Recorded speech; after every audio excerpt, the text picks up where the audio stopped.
Welcome to Bat Therapy, the psychology of Batman, superheroes, and other comic book characters. Be a fly on the wall or a bat in the cave, listening in on a friendship built out of a love for talking Batman, comics, and the everyday struggle to achieve mental health and happiness. We are your hosts, clinical psychologist Dr. Amelia Brown, and comic enthusiast and nerd aficionado Keaton Hopkins. This podcast is about providing education and understanding and is not a replacement for mental health treatment or support. If you're needing help, go to bat-therapy.com for resources. Great Scott! I had to. Yeah, I mean, you are Dr. Brown. I am right? Doc Brown! Yeah, you're Doc Brown. Sadly, no, none of the doctors in my family, there are multiple of us with doctorates, none of us have created a time-traveling DeLorean yet. Yeah. But there's still time, I suppose. Have any of them committed war crimes and stolen plutonium? Not to my knowledge, but hopefully they'd be smart enough not to tell me.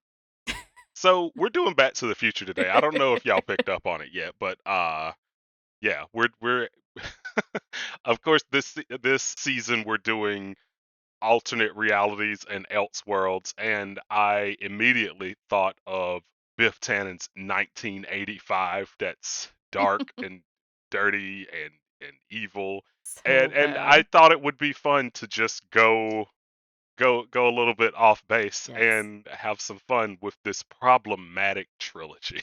Oh my goodness. So, okay. I absolutely adore Back to the Future. And of course, when Keaton said, we should do Back to the Future, I was like, well, yeah, we're going to have to. Yeah. But, oh my God, I forget. There's some show or or movie or something that someone gets confused about time travel and I think they try and compare it to Back to the Future and like, so Back to the Future is just a lie. And they're like, oh yeah, it does. Well, I know they did it in Avengers Endgame. Yes, Yeah, I thank know you. they That did was it there. bothering me so much. I could not remember. Yes. Look at Yeah, me looping yeah. it back into the comics. There Wasn't we even go. trying. We're Yes. back. And they're like, what do you mean? So that was all a lie? When you watch these movies, it makes no sense. I mean, people gradually disappearing from a photo as time is quote changing, even though uh, I don't know. They Yeah. change the rules as we go. So yeah, you have to just set aside that scientific part of you, shall we say. But I love these movies. And also them implying that Chuck Berry is a hack and I completely know. plagiarized I know. his own music. Like there's so many there's so many loops and like faults here. But like I'm gonna go all the way to the very first like start with the first movie. The whole idea of Marty McFly having this complex where he just if someone calls him a chicken, he immediately just loses it and will do whatever they say, which is No, I but think Keaton, come on. This is like the mainstay 80s movie yeah, thing, right? It's like the yeah, plot, it's one of the main plot devices from 1980s movies. Is like yeah. some like weird quirk like this. But like it's funny because I thought about it way too hard. So I Mm. thought about it way too hard because immediately it's like, what are you, chicken? And my first thought is, are chickens known for being incredibly skittish? Because I feel like if I suddenly saw a chicken out of nowhere, I would be more afraid of the chicken than the chicken would be afraid of me. Like I feel like chickens are out there saying, "What are you, Keaton?" Right? Like I don't know. I started thinking, are chickens the most terrified animal? I feel like they're not, Yeah, but I don't know where that phrase came from. That is an interesting point because yeah, I mean, even if they are, I mean, I guess they kind of flutter around skittishly looking, but I feel like there are other birds that are just as skittish. Not yeah. pigeons, but other ones. That's a good question. And so, I mean, I I did wonder. I actually really like the growth that they show for Marty across the three movies. when it Yes. comes to being called chicken, or in the third one being called yellow. Yeah. Um, Oh since, God. it's Mad back Dog Tannen. Mad Dog Tannen. Oh man, these movies are great. Hopefully you What a guys have watched guy. these recently, because obviously we're just kind of riffing off of all three. Um, but I did love how they showed the ridiculousness, and just how it would lead him down this path of essentially like destroying his life because he Yeah. would just react. But Yeah. it's so interesting because it seemed, because if you remember too, in the first movie, there's this whole thing about him not playing his music in front of people Yeah. and having to grow into being more confident with that. And he learns his dad used to write novels but never show them to people. And there was kind of this just like family thing where you don't really follow your dreams and you're scared of showing that to people. And so it seems like it almost kind of reverberates out in these ridiculous moments of being called chicken. And then, like, no matter what it is someone's daring you to do, it's like a Christmas story. You're going to stick your tongue on that cold pole. Yeah. And it's funny because like that does reverberate between, hey, are you going to be able to get over someone calling you a chicken?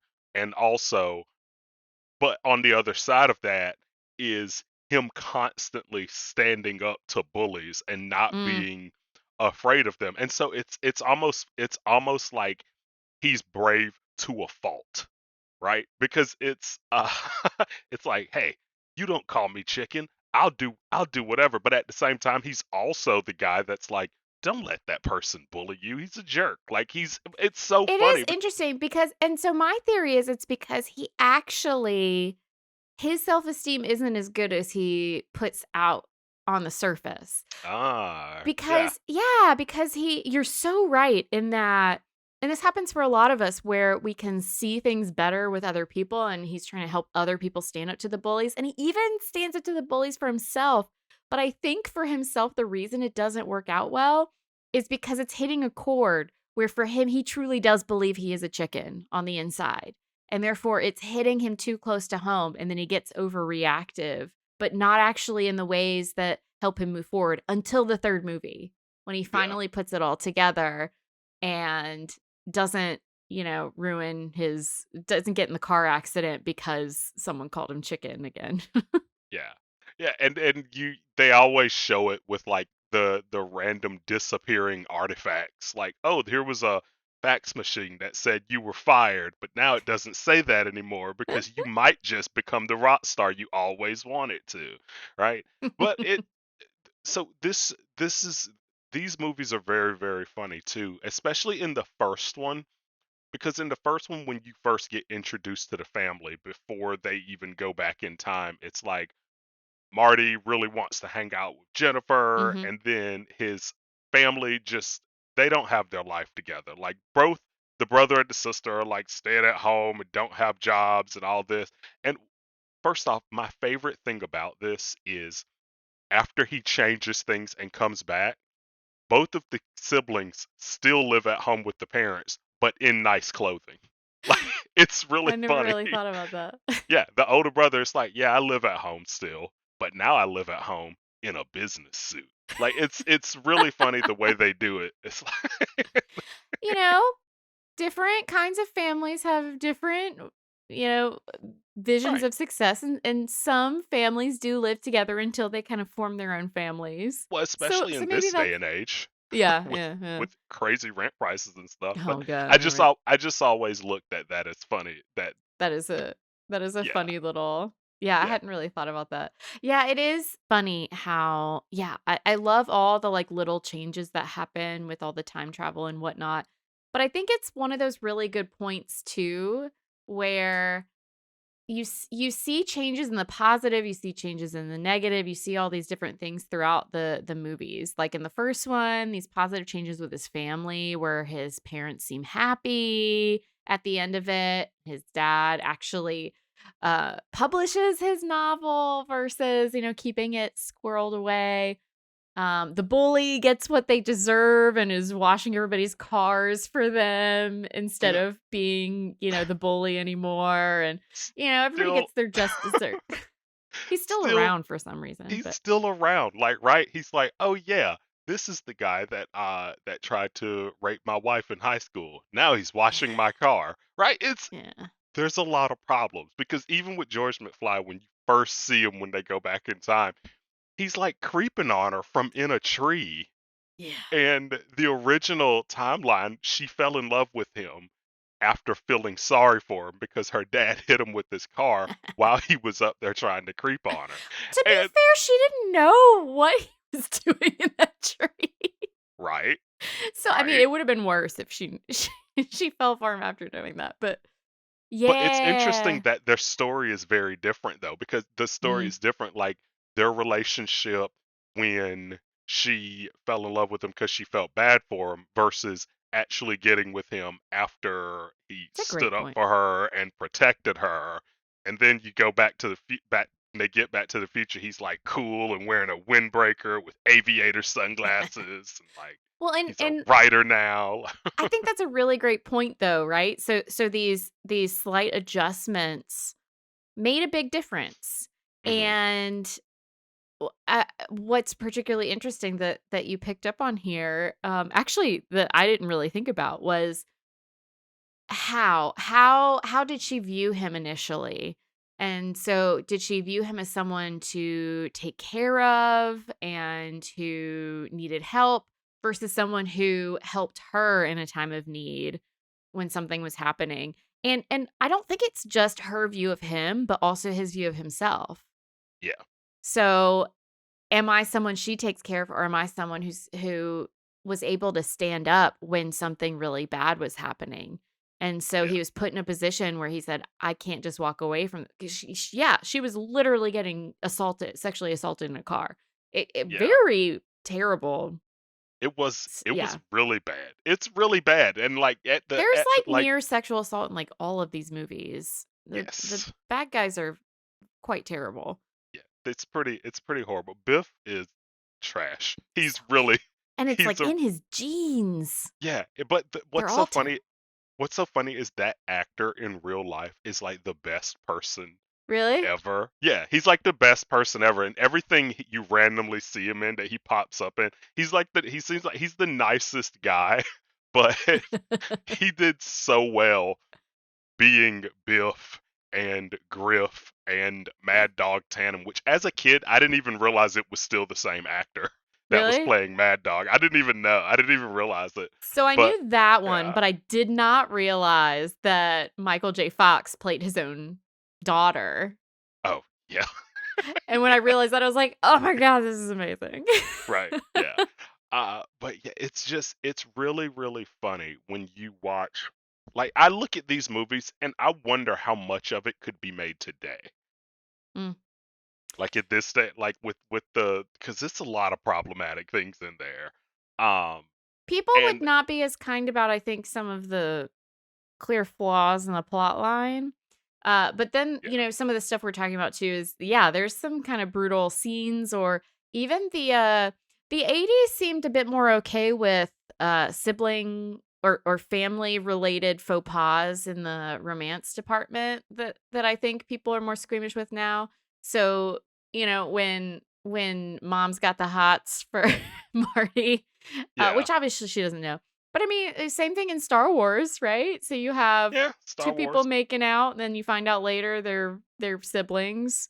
Yeah, Game of Thrones made it okay. Oh, that's true. Game of Thrones brought things back around. So maybe Yeah. you can. Yeah, maybe Yeah. Game of Thrones proves that this is the time to remake these movies. Please don't. It's not weird. They're just Targaryen, For the right? record, let's please not remake these movies like everything else. Let's just leave them be. Although I would love to see an updated time machine because it is the coolest thing in the world to me. That's what got me infatuated with these movies in the first place. The time machine, the DeLorean time machine, and then of course the um the train at the end of the third Mm, movie. yeah, it's cool. I always was just absolutely obsessed. And like one of the things that's funny too is the character Dr. Emmett Brown. Mm. He is seemingly living his life to help Marty up until the third movie when he's like, I should have a life of my own. Mm. Like, it's really interesting how especially in the second movie, he's like, "Something's gotta be done about your kids. We gotta go. Yeah. We gotta figure this out." Like, his everything he's doing is revolving around helping, Yeah. uh helping Marty and Which in the figuring first out his movie, life. it was kinda his fault. Yeah. So his Yeah. past self helps Marty because, well, my future self put you there or put you Yeah. here, I should say. The It second one that it is a good point though that this shift of what is his focus, and really, I mean, Doc doesn't really have anyone other than his dog and Marty, it seems yeah. like, until the 3rd movie, Right. and he doesn't even really seem to take issue with that, but then when there is this opportunity with, Clara? I think that was her name. Yes. Yep. With Clara, he jumps on it, which is kinda cool, but I also would like to point out that at the end of all this, he says, "Time travel is too dangerous because once again, no matter what, you're gonna affect things, and you never know what's linked to what else, and everything impacts everything else. It's part of why, um, you got to be careful about thinking to yourself, "Hey, what would I want different about life?" I mean, we can't necessarily control it, but if you change something terrible in your life, it might change a lot of the good stuff too, which I Yeah. think is a good point with these movies. But then at the end, he goes, "You know what? Never mind. I'm going to time travel with these 2 little boys, with Right. my They wife just and my 2 young children, because young kids aren't going to screw up the timeline." yeah. Like, I guess his family just lives outside of the loop now. Like, they just don't really exist at all in the timeline because she was supposed to die in the ravine, Right. and then he saved her, and now their 2 kids are just hopping through time, which I feel bad for them because what kind of life are they gonna have now? Mm, Like, are they gonna stop and live in any particular time period, or are they just trapped with their parents for all of eternity. right, right. We're gonna have to make this a two-parter. There's a what if scenario. Oh man. Um, but yeah, and but so going back to the the first movie, and it just plays out throughout the second and the third movie, just generational bullying. Yeah. The character Biff Tannen is just an absolutely like he's the textbook bully. Like, if I think about the Yeah. word bully, he's like who I see Yep. in my head, just big hulking.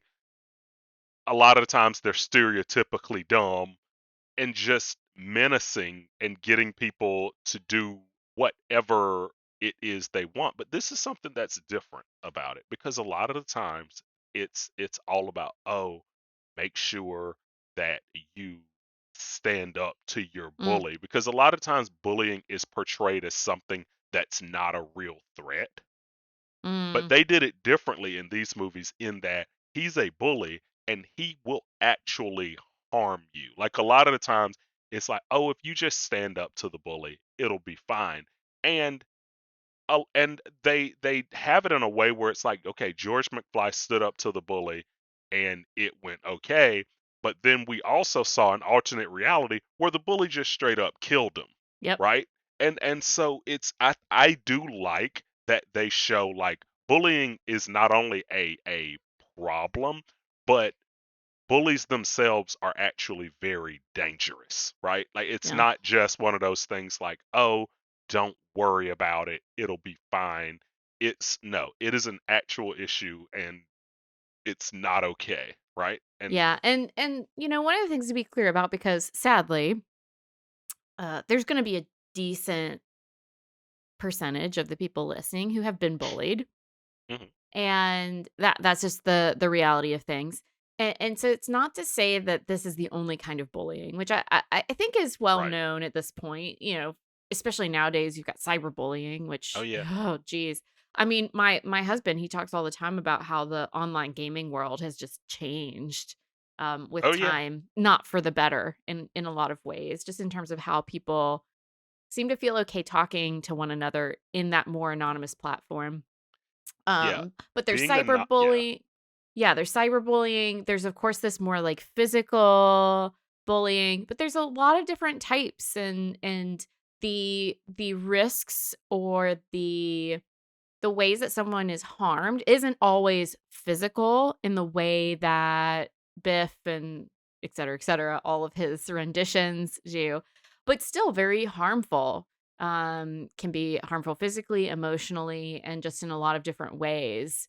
But yeah, I think you're totally right in that, especially if it's just the one person standing up, because unfortunately, what often happens, just like they show in these movies, is that the bystanders, the people surrounding the situation, often they do not act. don't do anything. And that is where the danger is more likely to arise when someone's trying to stand up alone. Mhm, Because if you have, especially if it's the kind of bullying where someone has more of a belief in a violent response or mhm, reaction to situations, if they're coming up against this person they already see, I'm not saying this is the reality, but that they see as weaker than them, someone that they can bully, and it's just that person against them, there's more danger involved than if, say, there's a group of people responding and saying, "Hey, this isn't okay." right. You're much more likely to be in a safer situation, the safety in numbers kind of thing. And you brought up a really good point too about, anonymity. Mm, Because of how anonymous you can be on the internet, I feel like bullying has just taken off. I mean, you can mm. pull up any random thread in the comments and someone's saying horrible things about somebody or calling them stupid and what, and because there's Unnecessarily, out of nowhere. out of Yeah. like completely out of nowhere, and it's like, okay, it's like they get joy from that, but what they're saying, they don't know the person on the other end. This could actually really upset Mhm. this person. And it made me think about like I remember when I was a kid, you would always hear that phrase, sticks and stones can break my bones, but words can never hurt me. Which is bullshit. I've boxed before. I've taken punches. They do hurt. Sure. But I have had words said to me that still Mhm. hurt to Yep. this day, way worse than Yep. any punch can. So like I hate that phrase. Like sticks Yep. and stones can break my bones, but words can never hurt me. Like no. Words are insanely powerful and Yes. they can hurt, and there's nothing wrong with being hurt by something someone says to you. Ooh, Uh that's a really I love how you said that, where yeah, there's nothing wrong with being hurt by what someone says to you, because you hear these stories all over the place where someone says, I didn't think it was that bad," or "I I don't see this as a problem," because they're not being physically injured. right. And that's not to say that obviously, physical injury we have to be very careful about, but yeah, words really, really, really can hurt. They're so powerful, and they can be so helpful, but they can break us down as well. And yeah, I mean, once again, you were like, "What's with Marty and being called chicken?" But that for Yeah. him, that's like the trigger It's like his phrase. trigger phrase. It's like his trigger phrase. And at the same time, he is he's his father's hero in this first movie because Yep. he's just there to be like, dude, stand up for yourself. What are you Mhm. doing? Like, why are you letting him say that to you and do that to you? And then at the same time, like I said, it's funny because he has that fault where he can't handle not standing up and saying, you can't say that to me. It's like, they can, Because at that's the end of the day, he's afraid that he is his father. that. Oh, wow. I've never thought about it that way. I mean, think about it. And I mean the original father at the start of the movie. I mean, he clearly I don't wanna say lack of respect, but he clearly just doesn't necessarily doesn't necessarily respect where his father's coming from, or doesn't really want to relate to certain aspects of his father. Right. because he sees his dad continuing in this being bullied role. And at the end of the day, he wants so badly to not be like his dad, and yet he's human. So he's never going to be fully confident in himself. So Yeah. he's so afraid of that that these little, seemingly little phrases turn into these huge moments for him. Yeah, because he in the future well, Needles at one point calls him chicken, and then he gets in a bad car accident, and so Mhm. he doesn't continue his music career.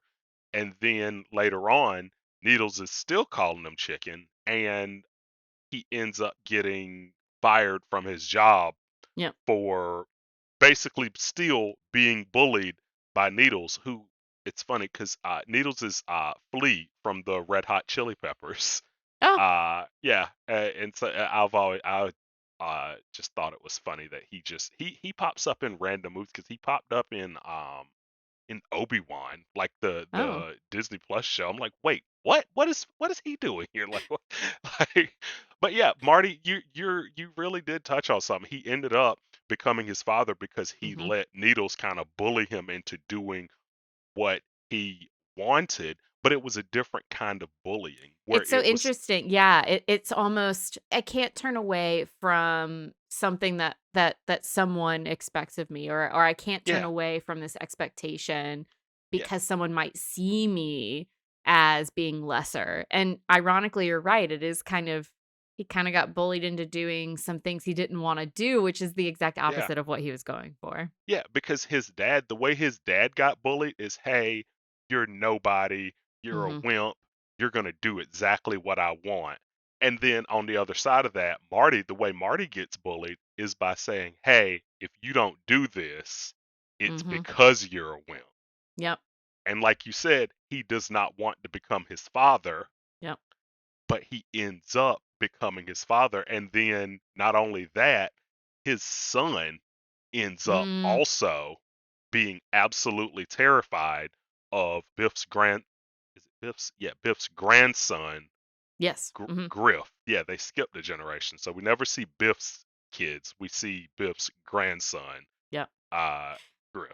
And they actually show this in a few different ways because in the third movie, they show the predecessor of the principal and Hmm. his like little son or grandson or something. And Oh I think he yeah, starts talking about discipline, which is a big thing for the Strickland. principal.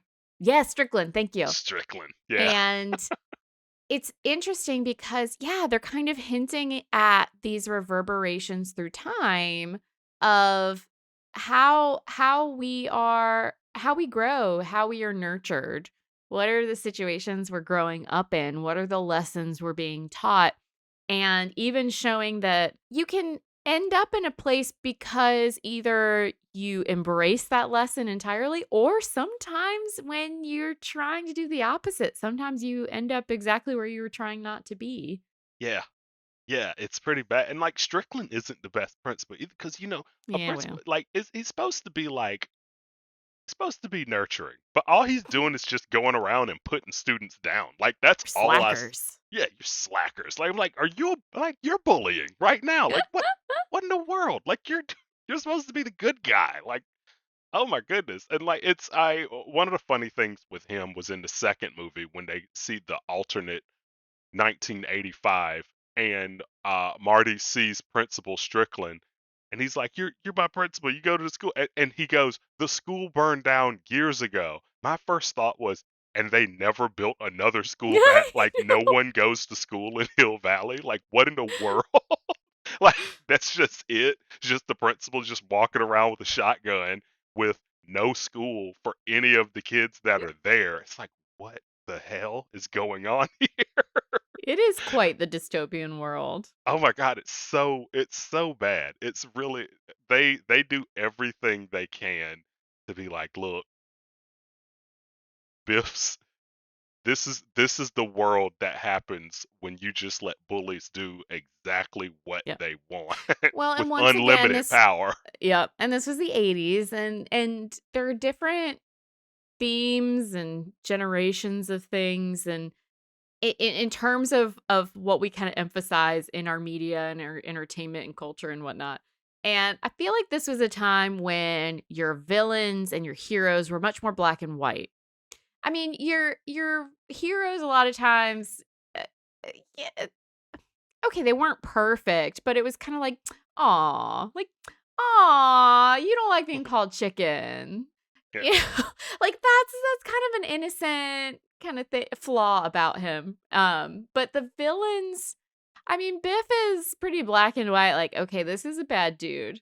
Right. Versus, you were talking about how would you remake these movies? Nowadays, we're all about the gray. So I bet Yeah. nowadays you'd see all this stuff about how he grew up and maybe the things that turned him into a bully and Why is Biff the way he is?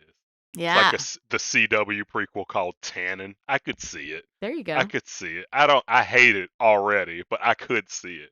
Well, here's something that's funny though. The one of the writers for Back to the Future, Bob Gale, in like an interview in 2015, he actually said he modeled Biff Tannen after Donald Trump.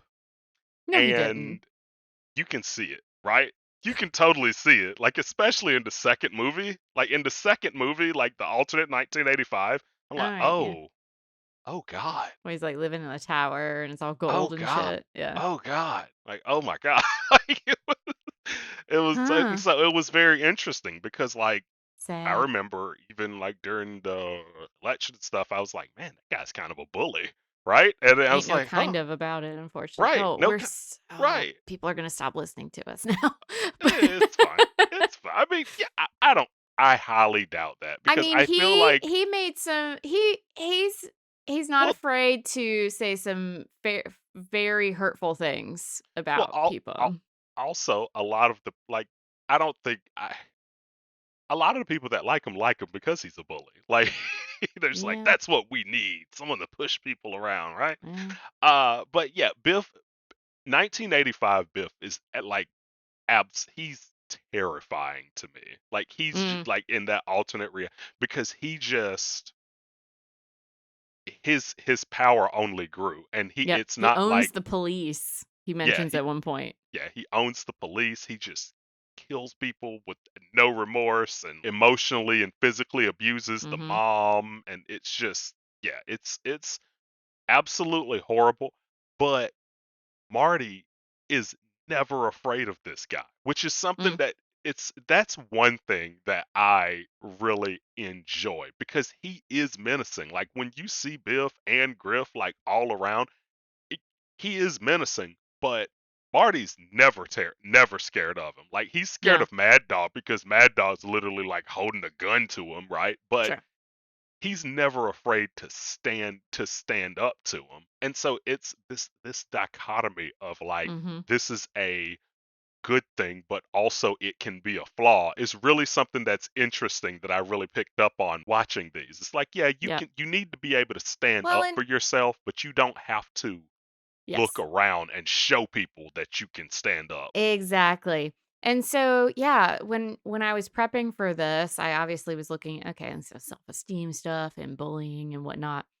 And, when it comes to bullying, a person's most likely, especially after those we're not counting like little kids who are learning how to be humans, okay? We're not talking about like 3-year-olds on the playground here. But once you're kind of 7, 10 years old, older, then when some of these things might solidify where for some kids they maybe aren't as good at some of the more pro-social ways of getting things done, who haven't really been stopped Yeah. very effectively when they were bullying and they saw what they could get out of it in the short term. Because short term, you get what you want when you bully someone.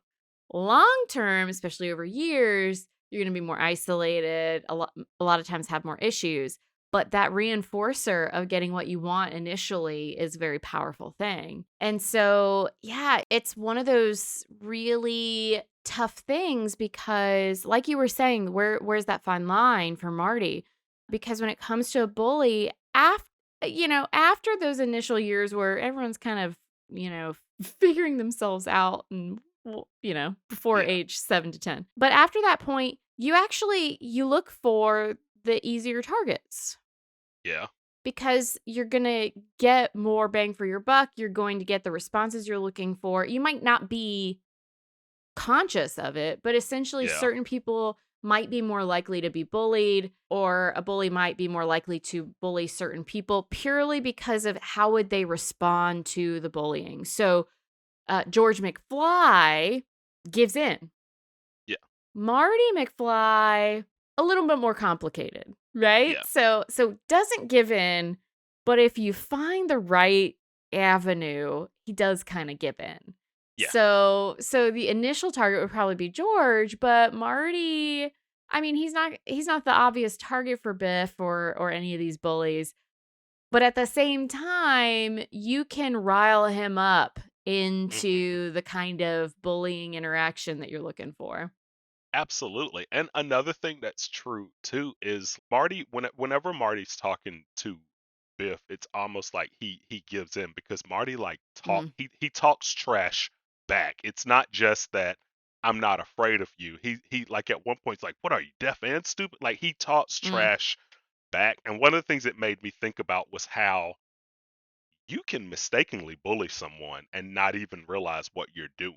Like Oh, for you can sure. be like and I it made me think of one time I have really uh really close friend of mine, and I constantly like joked on him, and we made jokes, and like I love him like a brother, and I never had any idea that he was not enjoying the Mm, way that the jokes that I are that we were saying to him, and finally he told me, and I was distraught. I was like, "Oh my god, mhm, I never wanted to make you feel that way." But it was something that it was like, "Okay, from now on I have to make an intention to make sure I don't say anything that can be hurtful." yeah, yeah. And now, usually when it comes to bullying, we're talking more about someone who is approaching things from a more violent avenue to get where they wanna go, Right. and to have an interaction with someone else end up the way that they want it to. But you're absolutely right that a person can be bullied or a person can be hurt in these ways when someone's not actively trying to bully them. Right. And it is kind of a tricky thing where intention, of course, is an important thing, Mhm. but also perception of the person that things are being done to is also a very important thing. Yeah. And I'm so glad to hear that your friend got to a point where they felt comfortable bringing that up to you, because imagine if they never had. Right. And Right. so I think in a number of cases when there isn't that intention there, hopefully you can have some sort of resolution like you're talking about here, where okay, we are miscommunicating, let's get on the Right. same page, versus what you were talking about with a bully where it could escalate things Mhm. if you're not careful, or if you don't have the support you need in responding to the bully.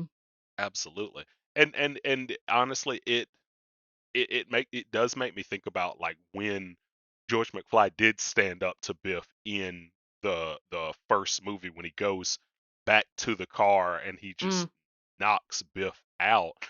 The thing that's interesting to me about that is I always think about it and I think to myself, I don't think that was the end of that. Like I highly doubt yeah. he did that, and it's like, and now all is well. He never had any issues with Biff ever again. Like, no, this is a serious issue. You should probably take this to Strickland. Like, you should, like, this Mhm. isn't, like, and there were no chaperones around at this dance, also. Like, this was just going on, and it's like, oh, yeah, they're just Well, there was drinking. Strickland. Yeah, just Remember he him. took yeah, it was just Strickland though. It was just him. They're like And once drinking again, alcohol and yeah. like assaulting people in the parking lot and just like fighting, and everyone's just around like it no one's doing anything. No one's asking who this kid is that's just up there playing Yep. guitar. Like there's Yep. no Weren't the '80s the best? No, I'm just Right, kidding. right. Those were the So, days. yeah, and I think you're hitting on a really excellent point, that we were talking about earlier, which is really the best response to bullying situations is not just expecting the person being bullied to stand up on their own, Mhm.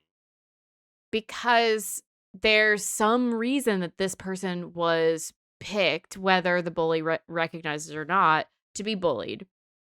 And unfortunately, a lot of times there's a lot of different bystander effect kind of research and whatnot that, I mean, essentially, there are a lot of situations where we as humans, if it's not on us, we let a lot of terrible stuff Yeah, happen. We let a absolutely. lot of terrible stuff happen. I mean, you don't have to look very far into the news or into history to see that.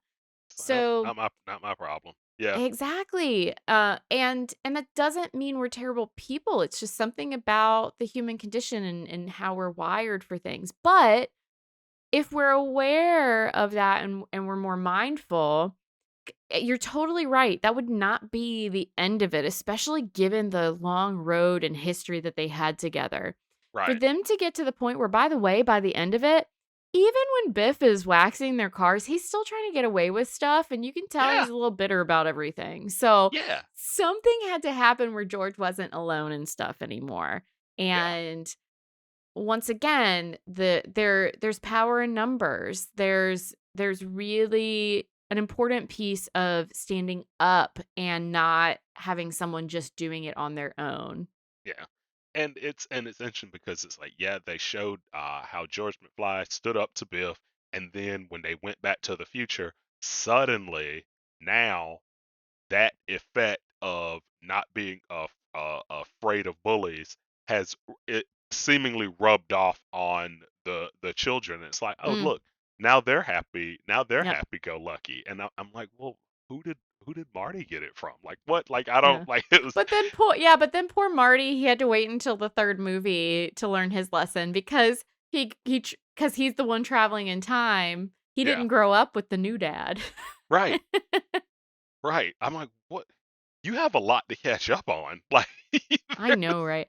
But then, like, his girlfriend, oh yeah, Doc is like, "Oh, there's we so can many just plot leave her holes. on the porch because when we change time, she'll change with it." I was like, "That makes no sense! It's You really can't keep bad. changing the rules of your time traveling." Rah! It's really yeah, it's really bad, especially the way they kind of just disappear out of Polaroids and I just know. They, like, fade gradually. It's so right. weird. It's so Yeah, weird. but not quite, not quite. I know. We love these movies, though, despite the I absolutely love these movies. I'm currently building a Lego DeLorean right now, and Oh, I thought about getting that. you should get it. You should 100% uh get it. And We yeah, we had a friend who had, like, a little DeLorean, model for yeah, Back to the Future that they gave us for a wedding present, yeah. and they put, like, a little "just married" on it and everything. It was super cute. Nice. Because they put out 2 different sets. I got the very first one that came out, and it's Nice. tiny. It's, like, super tiny. I'm Oh, it's so holding this cute. for those of you that are listening, I am holding it up right now, but then last year, they made a new, Yeah, like, they've got a killer looking gigantic, one. epic one that looks phenomenal now, and so, yeah, it's a lot of it's and I love the technology in these, but also it's just a fun, a really, really fun, watch. Like the third one used to not be my favorite, but Mm. now because of just how ridiculous Mad Dog Tannen is, it's become my favorite because everything he says is just so quotable. Because he's still, it's funny, this family just did not change throughout time. Like they're just the I know. same, like It's like the the same same person. And actually, jerk when all we the were way through. watching yeah, when we were watching, Bill goes, "Did he just say dude?" And I was like, "No, no, no, you must have misheard him." But sure enough, he was even saying dude, Yeah, it's like, as Mad Dog Tan. It's like, I'm pretty sure no one said dude back then. yeah, but Same person. that's what these movies just show. It's just like the future directly reflects off of Mm, the the past. Like even like like, they kept bringing up Uncle Joey. who screw him apparently. They never did try and help him. Like even when you see him as a baby, like Marty goes up to the crib, it's like, better get used to these bars, kid. I'm like, what? Like, how about can we help? Can we help Uncle Joey? Like, can we? Like, because I even wonder in what the he did right, because to even in avenge the him. alternate 1985, he's still in prison. Like every single reality they go to, Uncle Joey's just locked up. It's like, man, like what did he do? So He good. couldn't have helped terrorists steal plutonium like Doc did because Yeah, he never really had to deal with that predicament. right, he did like yeah, because yeah, Marty saved Doc after he stole plutonium from some terrorists. Like it was the, Jeez. You the know, I 80s. think The that's 80s a were really a wild west of film. They really well, did just go I just think do that's a whatever they really want. great example of there being very different types of intelligence. Yeah, absolutely. Where Doc is just so book smart and mechanically smart and what we think of as intelligence, and yet he's dumb enough to steal plutonium with these Well, terrorists. I think that's one. It's one of those anything for the sake of science. Like it's like okay, at what Which is point? dangerous, yeah. Right. It's like okay, at what point do you realize you're the problem? Yeah. Which Like he does at a certain point realize he's the problem. He's like, destroy the time machine. But then he creates a train time then machine. he builds another one. Then he Then builds he, another one and he time travels with the wife he saved from dying with two little kids, which once again, little kids are gonna mess up the timeline. I don't care how closely you're watching them. well, it's funny because you see this a lot in you see this flaw a lot in people where it's like you shouldn't do that. Mm, I can do it. I'm different. And you there's no reason yeah. that you're different, but people do it all the time. And he did. He's like, you can't alter reality. You can't do that. And he did it when he saved himself from being Oh shot in yeah. the first one, and he did it with Clara as well. Like it's like, you can't and oh, and now I have two kids and we just travel through time and do whatever we want. It's like, okay, yeah, but you're ignoring your own rule. Like you realize that like you would hold everyone else accountable for that when they did it, but when you do it, you're like, I invented time travel, so it doesn't count for me. It's just it's funny how that goes because I feel like I see that a lot in society where people will have all these standards that they want Mm-hmm. other people to live by, Yep. but then they do the same thing like Yeah. when There no was one's this looking. there was this really interesting experiment that they did once that I was a while back, decades ago, I think. Um, and I always loved it because I think it kind of hits on that where they had people watch. I can't remember what kind of sports game it was. I don't remember if it was football or basketball or soccer or what it was, but essentially they were watching the game and the they switched for some people which team had the colors for their school. So some of them watched one team have the colors for their school and some of them was the opposite team. Okay. And what they found was that people would argue for whatever benefited their team. Like in terms of fouls and, Oh how yeah. the refs did and this, that, and the other, even though they were literally looking at the opposite teams from each other. They would all the things that they would react to, they would react in favor of the team that was the color of their school. That oh wow. What a perfect way to show uh bias. That's Right? really yeah, that's We perfect. yeah, we can't help it. We've got bias and yeah, we're gonna give ourselves breaks. We don't give other people or on the flip side, we give other people breaks and then we don't give ourselves breaks and Yeah. but yeah, Doc, yeah, he fudged some things a little bit. Right. Definitely. Definitely. I love these movies. I really do.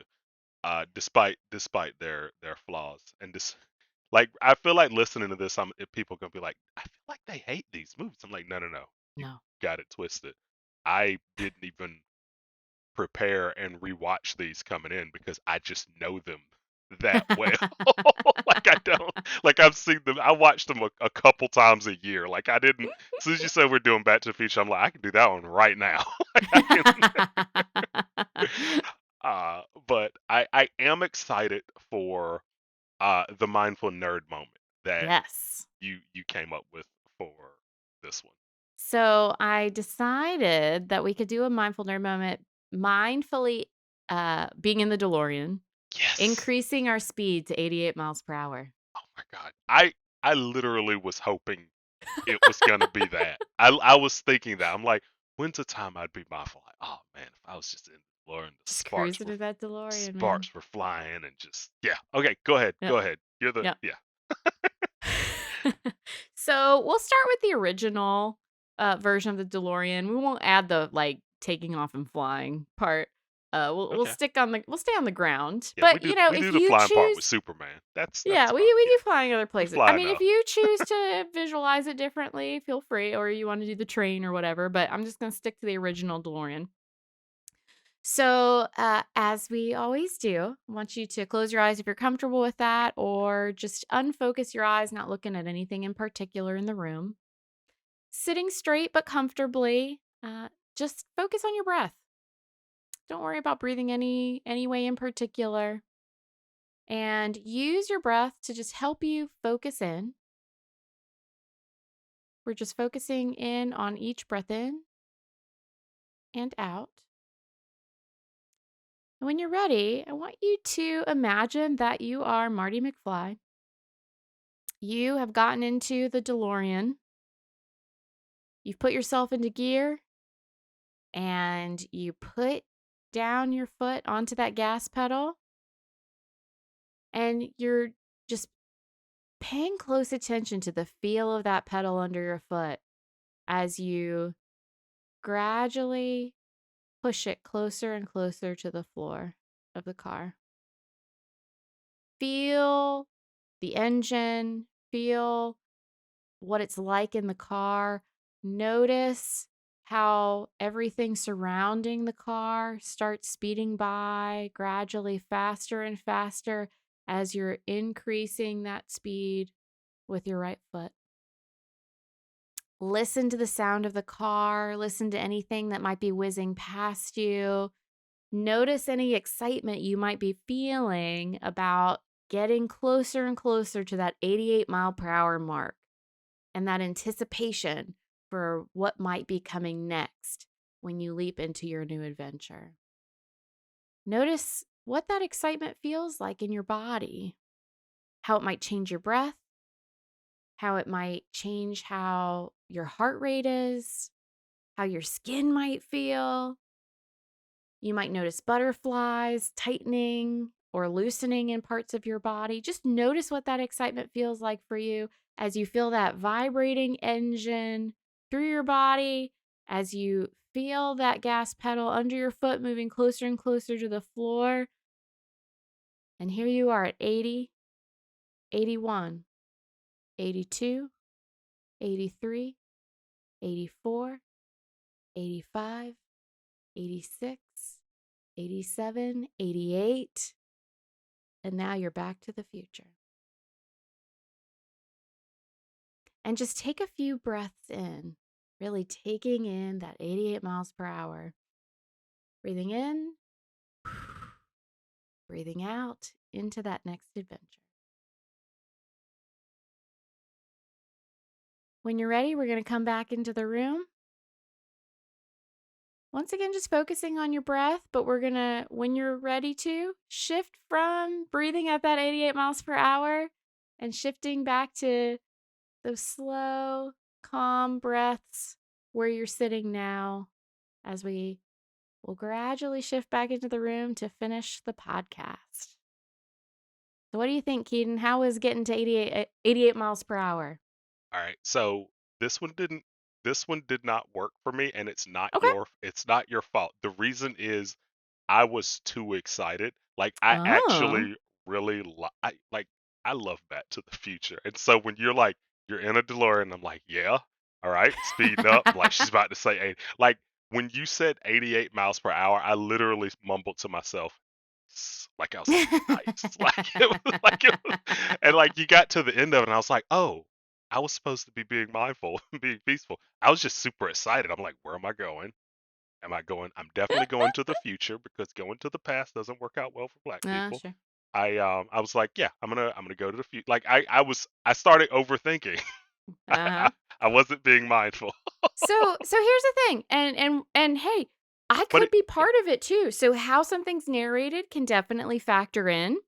But also, you've mentioned this before, and so for certain people that have a really active imagination, yeah, there might be certain things that maybe don't hit the mindfulness chord for you, but they hit something else positive for you. yeah, it is So, positive. Yeah, right? I I do mean, feel better. Yeah, you seem very energetic and happy and yeah, and light, and so even if something doesn't hit the bill for mindfulness, but it's hitting something else, hey, that's a win in my book.